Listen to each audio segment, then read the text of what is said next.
The Lord be with you. A reading from the Holy Gospel according to Mark.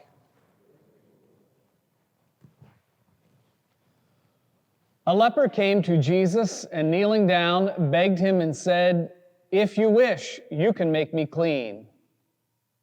Moved with pity, he stretched out his hand, touched him, and said to him, "I do will it, be made clean." The leprosy left him immediately, and he was made clean. Then, warning him sternly, he dismissed him at once.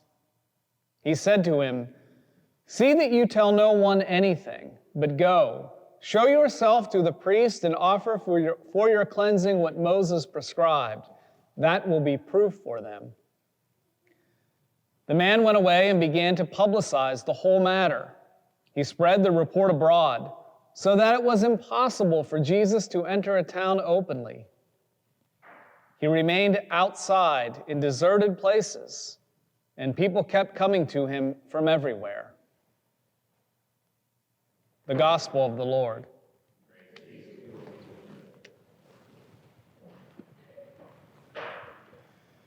It is a curious thing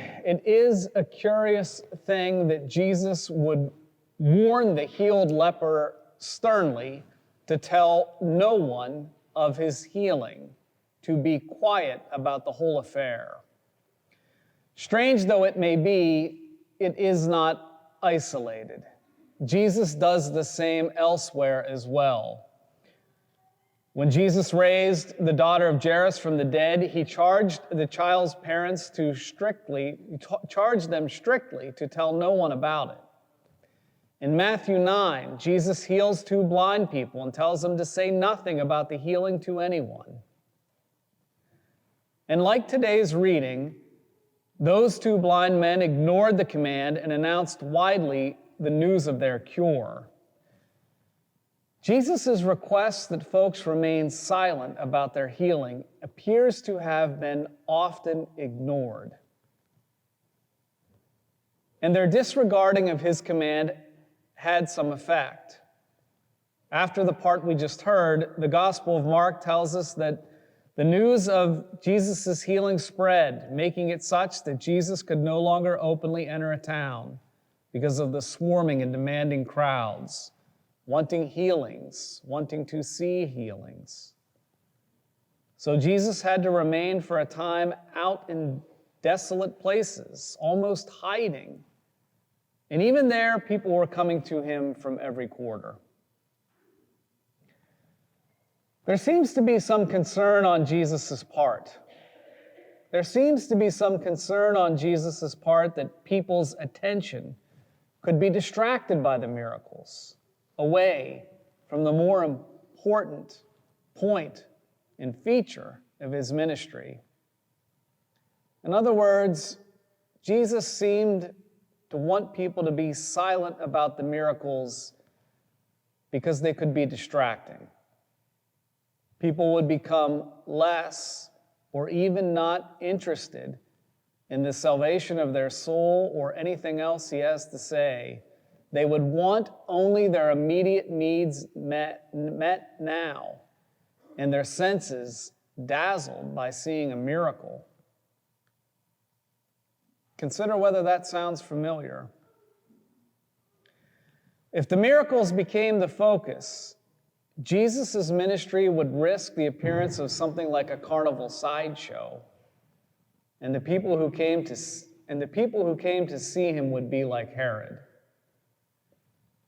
When Jesus was on trial before Herod, we're told that Herod was very glad to see Jesus because he had heard about him, and he was hoping to see some sign or trick done by him. But Herod was not interested in the message of Jesus' ministry. He wanted to see the tricks. Something like students wanting high grades without any of the learning. Jesus' miracles are a kind of time-bound feature of his ministry. They were not lasting. They were not meant to be lasting.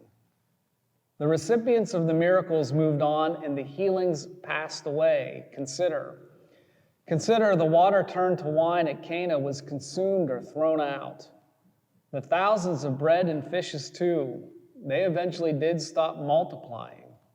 All the people that Jesus healed, they would get sick again and pass on, even Lazarus.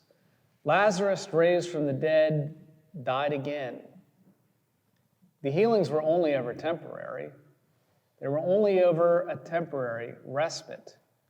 They cured no lasting problem. There is a lesson here in this gospel for our own prayer life. What we should pray for is what we need most.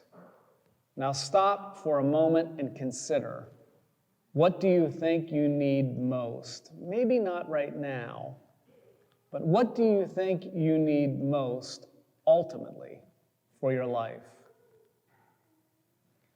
Now hold that thought and ask yourself, how confident are you that your choice is in fact what you most need?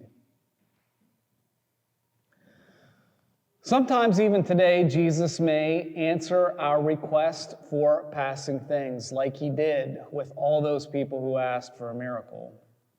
But as he did with some of the requests, oftentimes he won't. There is no reason to believe that Jesus healed everyone who asked. Either way, though, whether then or now, what Jesus is always trying to do is direct us toward the end of faith, ultimate and lasting happiness in heaven. Heaven is not best imagined as somewhere in the sky with fluffy clouds or angels.